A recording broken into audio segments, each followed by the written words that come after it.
So first of all, I guess, is it on? Yeah. Okay, cool. So we're here And having my lunch hair. with Jerry. But Yep.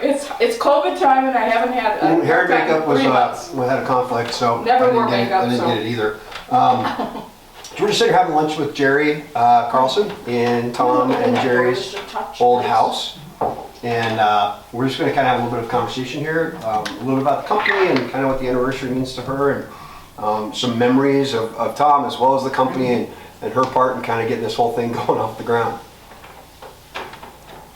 Okay, so I met Tom, I was studying for the Series 7, came out of the Peace Corps from the Czech Republic. So I met him May of 1993. I got home in December of 92. And my friend Dorothy said, I have just the man for you. And I said, oh yeah, right.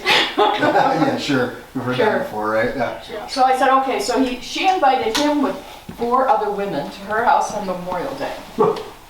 Just Tom? Yeah, he loved it, of course. He loved women. He really enjoyed being around women more than he did men. He was like, you know, I don't know, he wasn't a man's man in that way, although he could be quite competitive.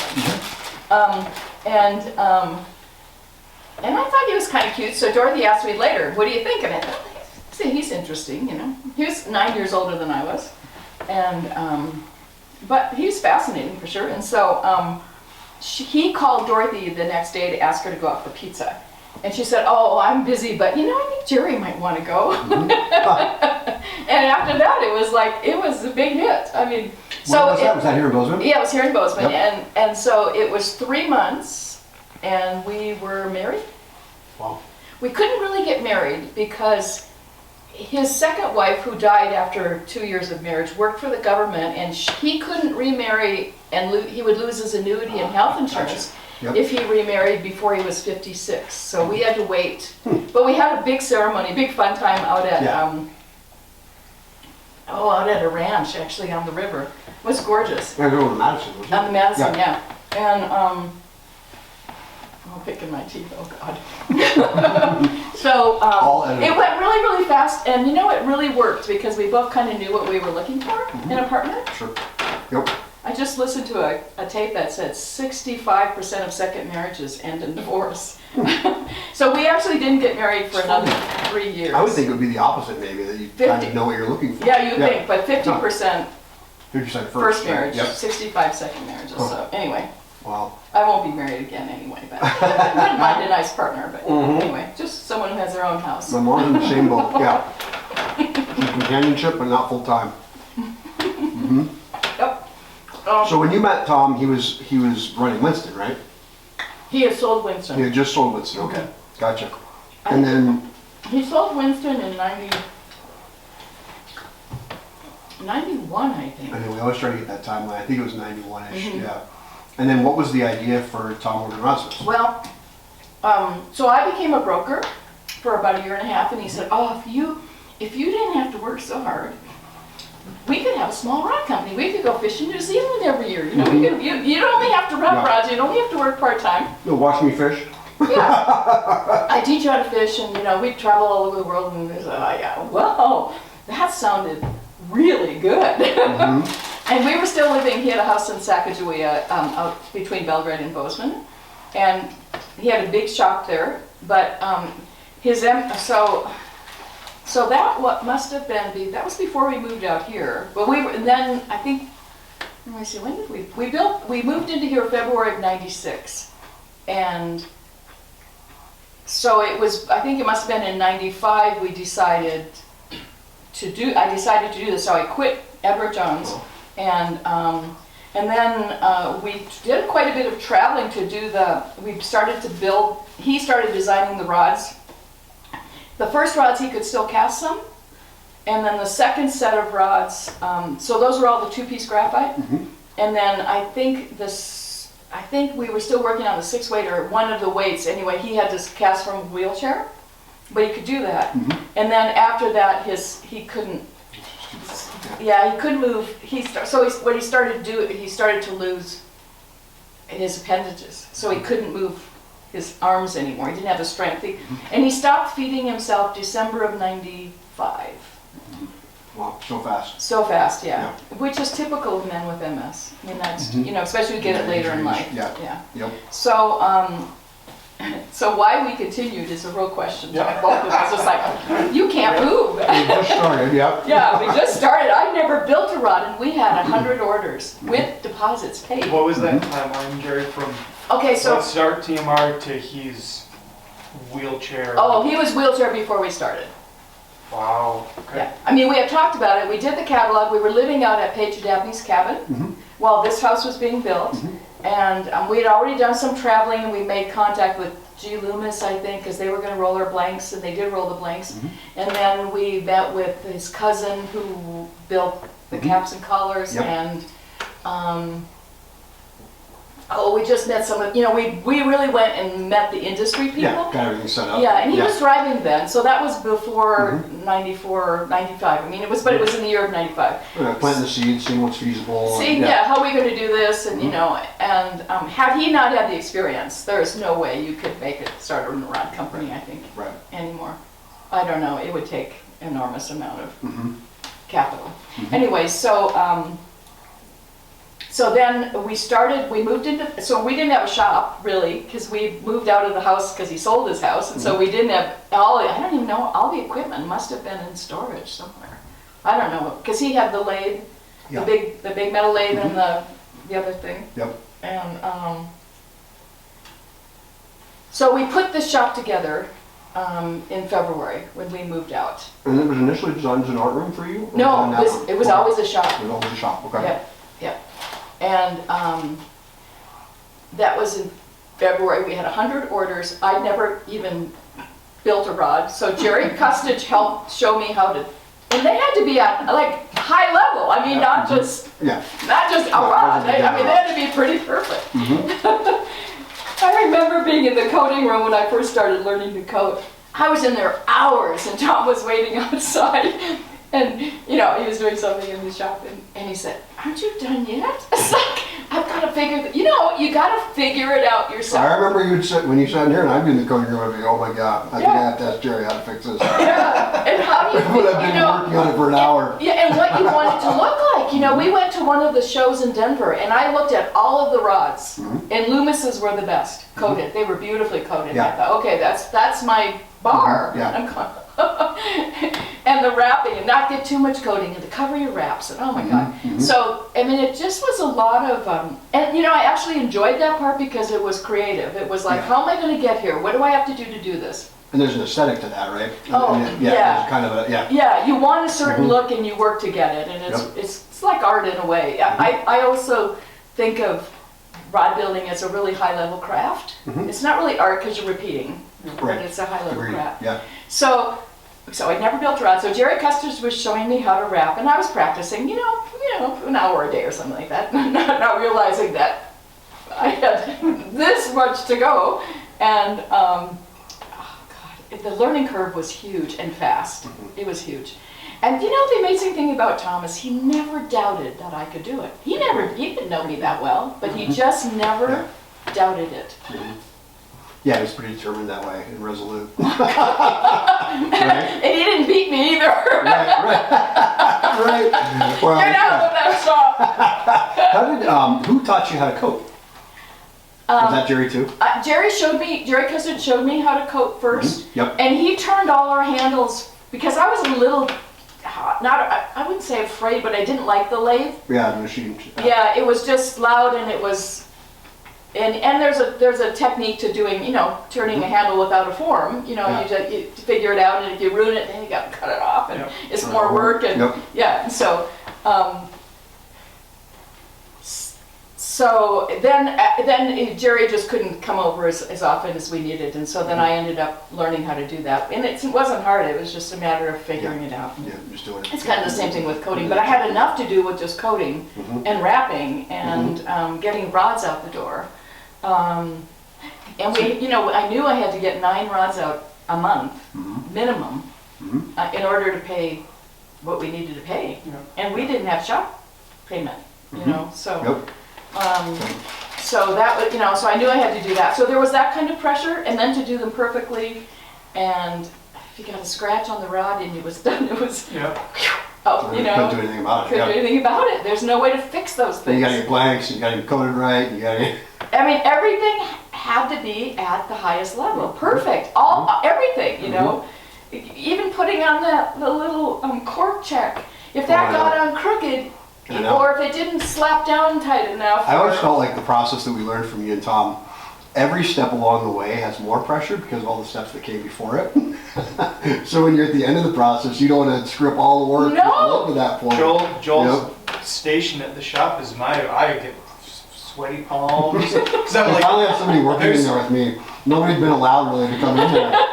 But I just was defensive about it, I think, yeah. I remember when, I think you asked me one time if you could help me bring in wood one day when you were working. I said, oh no, because it comes in a specific way. I have to have so much fur and I have to have so many rounds and you know, it's like, Yeah. so, and that rod building is really like that. And it's not like it's just you're building up at a really high level when you aren't really ready for it. You know, I didn't have the experience.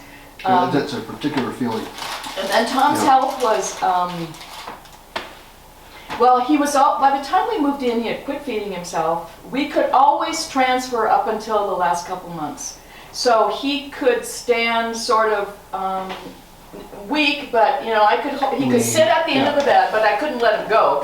He would flop over. But we could do a transfer, which speeded things up without using a Hoyer lift for everything. But as he got weaker, I just was I didn't want to hurt myself, and he didn't want me to hurt myself. So Yeah, then you'd really be in a pickle. then Yeah. we'd really be in a pickle, yeah. Yeah. So, so learning how to build rods. So Gerri Carlson helped a lot, and then I took I think he was here maybe 6 months, not every day, but he would come and do something, and I would practice, and then once I knew what it had to look like, then I could make myself do that, get to that level. But oops, let's let it go. It's probably one of those crazy calls. Yep. So we had to make a cork jig. This was the story and the cork jig is it just fits in a drill press, and it just because we drill individual corks. You probably know what the drill. Yeah, you know what it looks like. Well, I had no idea because I never drilled a cork before, and I had no idea how it was going to work. And the one thing about Tom in teaching, he loved to micromanage. Drove me wild. I mean, we had to. Control, yeah. And I'm the opposite. I'm like you. I just want to be free to do and learn. I'll figure it out. Right, and, yep. And then come back and I'll show you what I did. Yeah. Point me in, or if I have a question. And I didn't do it the way he always said, because you probably have heard these stories about Tom, but he always took the hardest, longest route. Always. You know, and he had an idea, and he had a lot of machining experience. He wasn't a machine person. I mean, he wasn't Not a technical machinist. Yeah, He'd been around it so but he much. understood Yeah. how it Yep. should be. So when he turned reel seats, when he taught me to turn reel seats, he had a dial indicator, and I was like, I mean, you just have to measure it. You know, Yeah. you just have to measure it, and you set your dial. You know where you've turned it, and you don't need a dial. And all of that stuff is like. Finally, I just said, okay, thanks, okay. I got them done. I'll get it done. And I had to make things a contest with myself, like how many can I do in an hour? Can I speed this up? Because I have to tell you, I didn't love the work. It wasn't my passion. I mean, we needed a job, Yeah. and I could do it. I didn't hate it. It wasn't what turned me on. It Yeah. was, paper turns me on, and book And you weren't cards. fishing. You never really were passionate about fishing. Yeah. So you weren't like making something you then take out that was in your hobby and you. Yeah, and play with. Yeah. No, I was, and the only thing I really loved is when they were when I was cleaning them up for the final Yeah. pack up, and they're so beautiful, and putting them in and sending them out and getting someone goes because they opened it, because there's like 5 different things to open, and Yep. their process of opening, and then they're really excited about it. So that was really rewarding. So anyway, so we were going to build the cork jig, and so we're in the red toolbox, and all of the kind of turning tools and things like that are in that red toolbox. And so I said he wanted I think I repressed what it was. That's how we deal with these things, right? What would it be to make a hole? A boring tool, a boring head. I think it was a boring head. Yep. So he wanted he never explained what it looked like, and I had no idea. And there were probably 50 tools to pull out of that toolbox. So All the tools are boring, yeah. pulling them out, is this it? Is this it? Is this it? Nope, nope, that's not it. Can you tell me what it looks like? Well, no. And so once I found it, I did find it in the end. It was like one of the last ones I pulled out. I had no idea it was going to go in the drill press, I think. Maybe in the big press. Maybe in the big press to cut the hole. Yeah, to cut the hole in the Yep. plastic. I had no idea how that was going to cut the hole. I just couldn't visualize it. So finally we did figure it out, and we both were crying by the end, because he would have done that in an hour. It took us all day. Wow. Yeah. Yeah, they would have found it immediately, then it would have been an hour of adjustment and things, but yeah, yep. Yeah, so that was our worst day in the shop. And the other thing we had to adjust and learn, he had to learn and I had to learn how to tell him, was the micromanaging. And I had read this book, I can't remember the name of it, but it was about a man who was trying to teach his children how to ride a bicycle. And so his first son, he explained it to him and he demonstrated and he helped him. And his second son, and so that worked out great because that fit both of their styles. But the second one came along and had on sandals, and he said, "No, you got to go change your shoes." And he said, "No, no, no." And then he said, so he tried to do the same thing, and the kid said, "Give me the bike." Yeah. And that's, once I read that, I got what my anxiety and what it was for me, what really was disturbing working with him. It's funny, yeah, my son is now 4.5, and he now says to me, "I got this." I like to explain it. I'm like read the directions with other people, not myself. Yeah. Myself, I like to have the freedom. With other people, I'm like, change your shoes. You need the helmet. And he says, "I got this, Dad." Because he's tired of me trying to. I wish I would have known that line. I got this, Tom. I got this. Yeah, I got this. Yeah. Yeah. Nope. So it was frustrating for him as well, as both of us. But, we worked, once we understood that process, once we understood what was happening, what the dynamics were, then we were able to adjust. And he was really good at letting go of it. When did you first bring on people to help you? I built, I think, 4 or 5 years. I built 100 rods a year, which Yeah. was unbelievable Yeah. for me Yes, to do. yeah. And then Tom's health was so deteriorated by then. I remember laying in bed crying because I didn't have the energy to make dinner. Yeah. It's like, I am so exhausted. Yep. Which he was loving, and it's okay, let's have peanut butter jelly. No big Yep. deal, Yeah. Whatever you want, I don't care. Yep. So he he was empathetic as well. And there was pressure on him too, as well, in a different way, but, dealing with his health. And he was, I was thinking about him this morning, or yesterday, I think about him all the time, but I was thinking about how he handled it. He never, I can't say he never complained, but I'd say, we each get 3 minutes, because I have as many complaints as you do. Right, yeah, So let's get it out. We need to talk about this. Yep, we do. I It's agree. funny, I don't know if I've ever told you this. I mean, for a while there, we would come and I would try to sit with Tom for 30 minutes or an hour and talk about rod design, just try to figure out what I remember that, everything made, right? Or how to make sense of the things, kind of like you were talking about, because I'd never made a rod either. And, he used to have the computer and he would have the voice recognition, which was probably 60% accurate, and he had a hard time pushing air to make his voice horrible. loud. And so he would say bottle screen, would cut it into 9 segments, then he'd select the segment, bottle screen again, would cut it into 9 more segments, then he could select an icon to open a file to start, going through something. And I think we were doing that process, and so, it's again, it goes back to, for me, it's a click, and for him, it's a bottle screen, A1, bottle screen, select. And I said to him, isn't this frustrating? Like, the urge for you is to just grab the mouse or grab the keyboard. I said, isn't this frustrating to you? And he said, you know what? I tried being frustrated with it, and it didn't work out very well for me. And I was like, yeah, it's probably true. Like, you live with this all the time, and you have to find a way, to still be functional and useful and make progress, even though you're slower. Wow. Yeah, so he really handled that. With a lot of grace. A lot of grace. Yep. A lot of grace. Much more than I would have had, I think. Mm-hmm. Yeah, and the other thing about him was he never, ever, we were married, we were together 23 years, never criticized me once. Yeah. So the hand mill, he got the idea because he worked on the other mill, the milling machine, like like the way Winston does. the one that he built. Yeah. for Tom Morgan Rodsmiths. And so he understood that the beauty of cutting two sides at one time is what you need to do.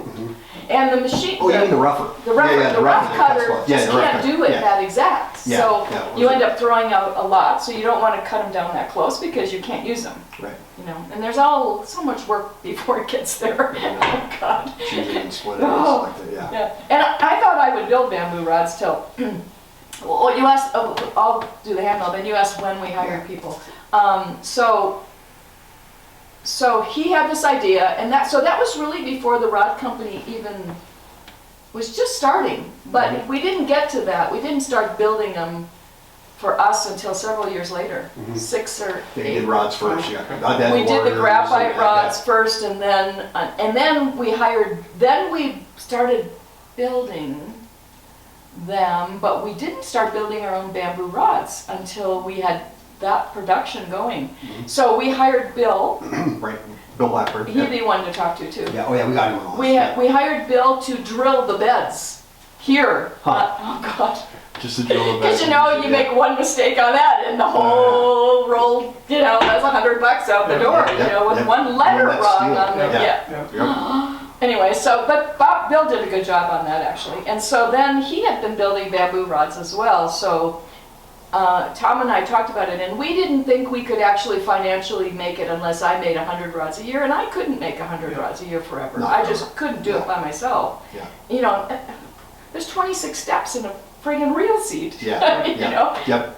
And so I could build 40 and bamboo, or I could build 50 or 60 and be relatively okay, and have some sort of a life for myself as well. So then we hired Bill to, I think we got the beds done then we moved them to Valley, Yep. which was much better. Yep. And then just because they had to pay for the mistakes. Right. Yeah, they're taking on some of that. Well, yeah. they did it all on a CNC machine, so there's no mistakes once you get it set up. So that worked out really well. And then, but we had to have someone do the plastic, the anvils. Yep. Yeah. So I think Bill must have done some anvils, and then we hired Ingen to help me make the book. Right. And then she went into doing anvils, and then it went into ferruling, and because she's really detail oriented, so so then she became a bookmaker and a rod builder. Okay. And so I think she only worked 1 or 2 days a week when she started, and then we added another day on. And there were a few other people in between that didn't work out or didn't stay. Cindy Fryer. She might be interesting to get a hold of. I'll give you her information. Okay, cool. She's was an architectural student who needed a job, and she came and drilled. She was a drill girl. She's fabulous. She's really bright and great. So she worked here all through graduate school, or through getting her degree. Cool. And then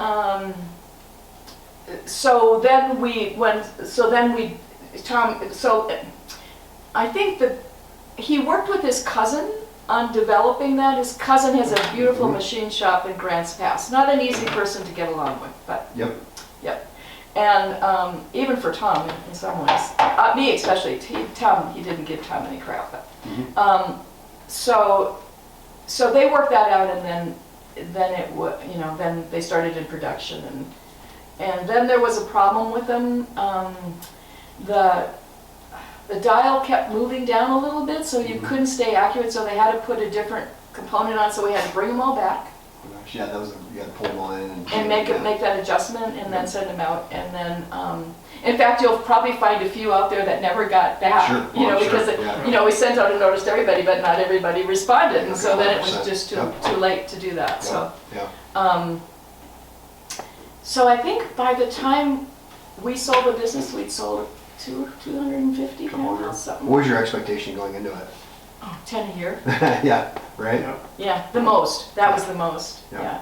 And they're not a bad price for what goes into them and the design and You everything. think about the machine and design that goes Yeah. into it. We think about it just from a raw parts standpoint. To buy a plane is very expensive. It's expensive. Yep. Yeah. Yeah. It's expensive to make it, and Yep. And to have that accuracy is, you know, it's pretty amazing. Yeah. We had, people asked us if we wanted to, we actually looked into putting a copyright on it. But the people who are going to build it are people in China. Right. You can't defend it. Yeah, you You can't know. defend it overseas. Yeah. Yeah. And not to mention the fact that in China, they're probably just going to CNC all the blanks anyway. Yeah. They're not going to take the time to hand plane them. Right, Yeah. they're not going to hand plane them, but they might want to sell the, you know, the machine or something. Anyway, so that's kind of that. But Tom kept, I think one of the neatest things about him, he was really creative, and he worked till 5 days before he died or something. He was trying to do taxes. I mean, he never stopped, and he was writing a book, which I do need to finish. I'm just not quite ready to give Not him. quite there, I'm not yeah. ready to give him any more of my time at this point yet.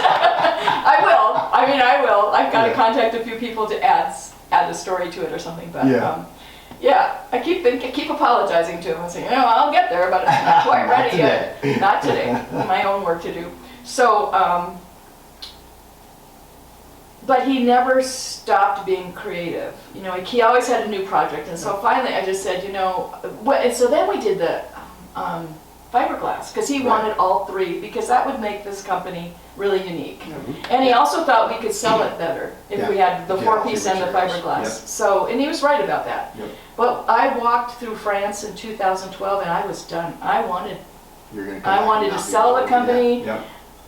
I would just, the thought of coming back and starting that work again was like, just overwhelmingly hard. It was, I had 3 months walking off, you know, no, I did all the work before he left, so I drove myself crazy before then. Right. I got it done. But, so it took us, what, you bought it in 17? Yeah. 5 more years 17, yeah. to develop the fiberglass. And the fiberglass were great, but they really hard to coat. Yeah. And so we never got the coating until the very end. Yeah. The coating, the diameter change, and the two-piece blanks are really hard. Yeah, it's really hard. And the color, you can only get that one certain color, and it's hard to color that color. And yeah, it turns brown or purple. Yeah. yeah, I you get. thought that the glass was well before then. I didn't know the No, I mean, glass the was designs only- were kind of worked out, but I think some of the finishing of it, and doing Yeah, the designs were probably done by 2012. They were done by 2012, or maybe even earlier. He was working on them when I was walking. Yeah. And we actually thought, and that was when the article came out, and we were talking about the fiberglass, and you know, that hopefully that when they came out we would sell a company or something like that. Yeah, that'd be the launch. Yeah. Yeah. So, and then we worked on 4-piece Yep. after that. Yep. So he, bless him, it's hard. I don't know. He never gave up. He never ever gave up. I'm going, I give. Yeah, right, I'm ready. Let's see someone else. I Yeah. give up. Let's go live in a trailer, and you know, we'll be fine. We'll have time. Yeah. Oh, bless his heart. And so, so he would say, well, he would say, Gerri doesn't want me to create anymore. And it really, so we kind of, I think Wright wrote about that, and I thought he did a nice job. It's like, it wasn't about creating. It was just that I didn't want to take on any more jobs. I already had more than I could do. So when we did the fiberglass, that's when Ingen started ferruling, because we, you know, I said, I can't ferrule them. I mean, I can finish one, you know, and make it a rod, but I just can't. I don't have the time to ferrule another whole group of rods. So which was perfect, actually. Yeah. Huh. Cool. You know, I think the most amazing thing to me is I never saw him as handicapped, and he never saw himself as disabled. He just couldn't move. That was the only thing. He was more productive than anybody Right. in my life. All day long. Yeah. Yeah. One that they built. They, Yes. oh, could you Yeah, critique look at my this favorite rod? rod, You know? look at my- And he said, only if you let me tell you the truth. Right. I won't lie about it. So if you don't want to hear what I have to say, it's really okay, but I'm not going to sugarcoat this. Right. And of course, everybody's rod's shit. I know, right? It's hard. I You have think to build 100 rods to get it any good. I mean, we really. joke about it all the time. People do that all the time to us too, and I think the difference is when you're Tom Morgan, you can say that. And you have to say, oh wow, Oh, that's pretty good. Nice job. I could work a little bit on this, but you know. You can maybe touch, yeah, but pretty good. You Where you pretty see good. where the ferrule, you know, the real place that you can tell a good rod builder is you look at where that ferrule check is against the all core. the transitions. Yeah. All those transitions, yeah. because that's where they don't get it, you know. And Yeah, it's funny. oh, so let me see, is there any, yeah, he was competitive, he really was. I mean, he couldn't, he was such a type A person, he couldn't stop. You know, he would get kind of pissed because I would, at 5 o'clock, unless it was an emergency and I had to get a rod out, Yeah, I was done. I just had already worked all day. Yeah. I was really done, and I did my own thing at night. And that's how I could stay there and do that, you know. And which was art and journal writing and, you know, my own bookmaking and, you know, making that book. And I was at an art gallery for a while to try to, you know, stay doing art, doing book arts. Yeah. And, but he couldn't turn it off. So, and I think that's, the other thing is, I'll say one other angry thing about him. He never, because he didn't get angry, my belief is, the MS is what kind of got him, because he couldn't express anger very well. He could be a little sarcastic, not very often. You know, he would, I'd He say had a great something. sense of humor. He had Yeah. a sarcastic sense of humor. Yeah. Yeah. So he had an edge to him, There's for lots of sure. ideas around that, like that repression, or if you hold things, if they Yeah. fester. Yeah. Yeah, Huh. yeah. So I think I mean, I appreciated that he wasn't a rageaholic or anything like that, and he really accepted kind of his situation and did the best he could. And he always would say, you know, I just don't go there. Yeah, right. I just don't go there. If I can't do it, Yeah, I look at what I boundaries. can Yep. do, and I just don't go there. Yep. Yeah. So I think the repression and Winston was hard. It was financially difficult. And he didn't have enough money to take it to the next level, which is if you were going to be in that competition, Yeah. you needed David Ondaatje. Yeah. You needed someone with lots of money Yeah. to take it. And so, Or who's the Sims guy? yeah, He always said he Sims offered. wanted to buy it, but he didn't He always sell said it. he offered what David eventually bought. Yeah. Any stories we don't know about Tom from his days in Ennis, or you know things that you heard about rebel rousing, or we have all these legends that we can't confirm. You know, like the poker games where he lost things or won things, or like He was a big gambler. Yeah. And, you know, he says he always regrets, like, he was a real ne'er-do-well, actually. His parents bailed him a lot. So in fact, he told me when he started Winston, he went to the bank in Twin Bridges and said, you know, I have a bad reputation with banking. So I'll promise I'll be good if you would take me on as this business owner. So yeah, no, he would bounce checks like crazy. that's funny. Yeah. So it's interesting. He's isn't running it? around town. You got tabs at the bars. He's got He didn't drink a lot. Yeah, he wasn't. Which was good. He didn't Yeah. drink a lot because that could have really taken him out. Yeah. His brother had a little fly shop in Ennis, and then he kind of inherited that fly shop from him. Is it the tackle shop? It was a tackle Yeah. shop, yeah. I'm not sure which one it was actually anymore. And his parents owned the El Western Motel, so you know he always had a job there, and I think they bailed him out financially just way too much. Yeah. He didn't have much opportunity to grow up. But fortunately, when I married him, he was grown up. Yeah, right. He was past that. He was past that, yeah, because I wouldn't have liked it. Yep. Yeah, that's Anymore. Okay, so he loved to tell the story. So he was in. There were a bunch of old women were playing Pan Guinea. I can't remember the bar, but a bar in Ennis, and in the afternoon. And so I just remember the story. So this guy was really drunk at the bar, and so he went back to talk to the people. Then he sort of passed out a little bit. Then he had to pee, so he just stood there and took his penis out and started to pee where these women were playing. And so, I know so the bartender was one of Tom's really good friends, Pete. I'll try to think of Pete's last name. Love the Pete and Arva were just salt of the earth, wonderful people. Anyway, he would play poker with Pete all the time. And Pete went back to the office in the bar and got some ink and painted the guy's penis. He was so drunk. So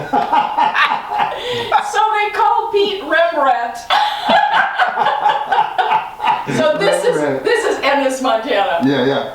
Okay, so that was one. And he said that there were some people who would come to, so Ennis, you know, is this unusual place because there's these really wealthy people who own ranches there. Like they gravitated to there and bought the big ranches, and they had lots of money. Then there were the normal ranch people, you know, people with little ranches or weren't wealthy, Yeah, but these wealthy guys would come to play poker and lose all the time. And so they cleaned up on them, Pete and Tom cleaned up on them. And so another story was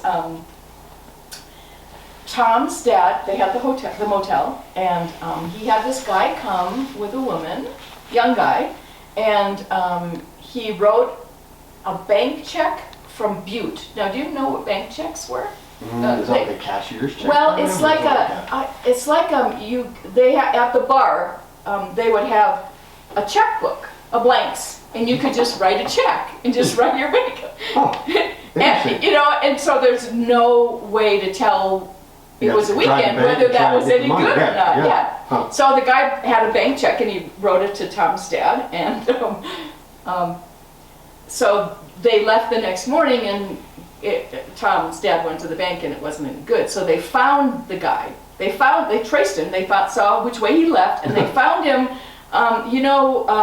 Where you go through Ennis and then you go towards Yellowstone Park, and where it splits, and you go right there. There was a cafe there, and they found him there. And Tom had a shotgun with him.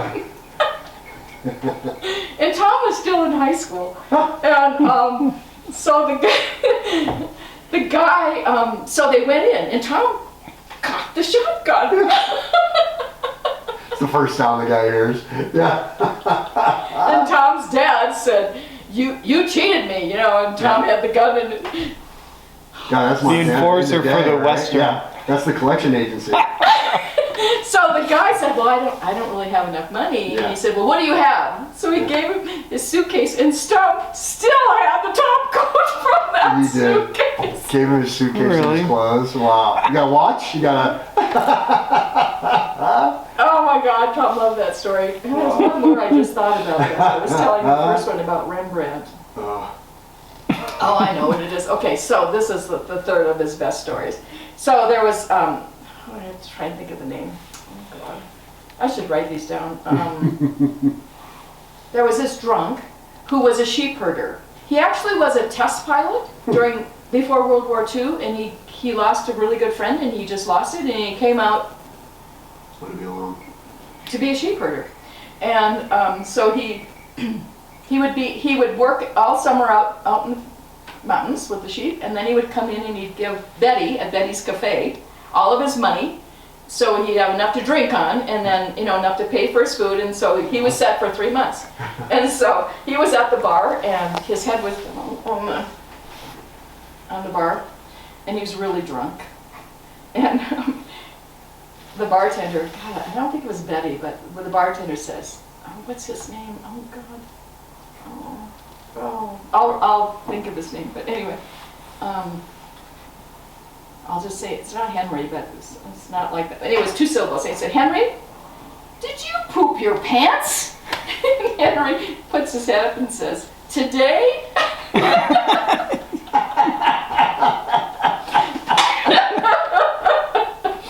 Oh my God. I love the idea of taking all your money and just giving it to them.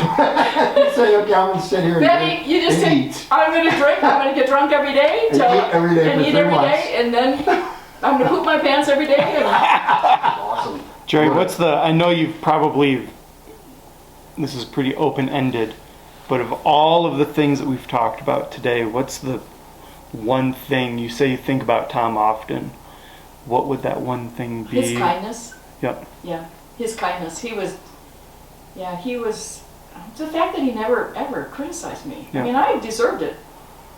More than once. Maybe twice. Maybe twice. And I mean, it really worked. Our relationship really worked. We didn't have a lot of anger. Even though we had a lot of stress, a huge amount of stress, both of us did, but we just worked it out, worked it together. I said to him, when I turned 60, I said, I hope you live a long time, but I just have to start taking better care. I have to start doing things that I really want to do. And I had read this book called Taking a Line for a Walk. It's about an architect, and I love sketching, and I love sketchbooks. So it was a little sketchbook, and he drew every day, and he walked from London through through the mountains, through the Alps, down into Rome, and I said, that is what I want to do. Right.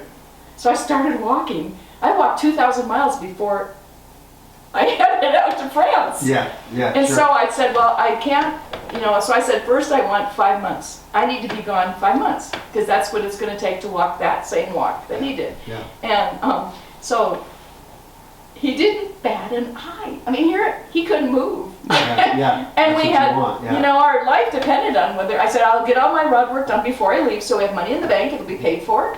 And so after, I booked all the hotels. We were going to stay in every day, 90 hotels, different hotels.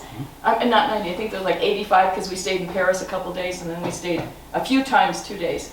And so finally he said, Gerri, he said, 5 months is an awful lot. Could you do it in 2? And I said, no, I won't do it less than 3. I'll meet you at 3. I'll meet you at 3. But, he never said we can't afford it. Yeah. He never said, what will happen to me? Yeah, yeah. He said, we'll figure it out. We'll figure it out. I mean, that to me is like... So he stayed in Montana? He stayed here. We found a woman, and I had gone into Yellowstone Park to take some sketching classes one weekend, so we said, let's try out this couple and, see if you think it could work. And if, I wouldn't have left if we didn't have someone, to take care of him. Yeah, but he really liked them. They were odd, but it worked. I wouldn't have liked them that much, but he did. And there was a woman who was an LPN, and then her husband. And he was the one who did a lot of the caretaking of Tom, which he really liked him. And he would take him out in the bus, and I said, this is your time too. Go, Yeah, sure. I have one other really crazy story about Tom. I trusted him impeccably. I mean, I never doubted him, ever, until then I learned that he can be pretty crazy sometimes too. And I need to do what feels right for me. So I really loved to gold mine and fossil hunt. And that was his passion too as a kid. And so he did a lot of fossil hunting.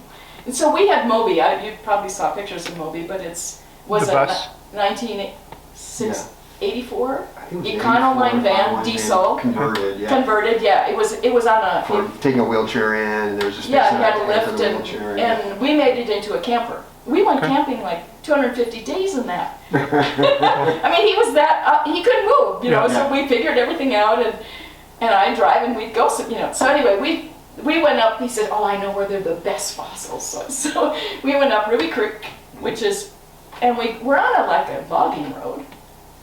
I have this bus, and it starts getting really steep, and the transmission overheated, and it won't go. I said, oh, Tom, and it's hot out. I said, uh-oh. And he said, oh, let it cool down and we'll keep going. And I said, oh, no. This was not a good idea. I'm responsible for you, and we're 20 miles off the road. And I don't remember it being this steep. Yeah. It's like, oh, we'll make it. Don't worry, Gerri. And it's like and so I have to back down. Oh, God. It's a 2-lane logging road. Yeah. And I have to figure out where I'm going to turn it around. And so I'm like, I have another great story. So I'm stressed anyway. And so we got turned around, and I said, I have to do what feels right for me. Not, you, in any other situation, if you were by yourself, you would be okay. But I said, I can't do that. So it's like, that's the first time I went like, uh-oh. This guy is not. He doesn't always know what he's getting into. He doesn't always know what's the deal here. Yeah. So I grew up in northern Michigan, in the UP of Michigan, and so my parents were still there. So we would take a trip every year. I think Bill still worked, or Inge, whoever was here still worked, but we just took off for 2 weeks or 3 weeks or something like that. And so we would always try to take a different trip. And we would camp on the way, because it was easier than hauling all the stuff you needed in the hotel. And then those beds are really low, so it's really hard to get them up. So we just decided we'd camp. And we were coming back through, what's the coldest place in Minnesota? What is this? It starts with an M. I just saw this. Not Crystal. Anyway, there's a huge, I just had it for a minute.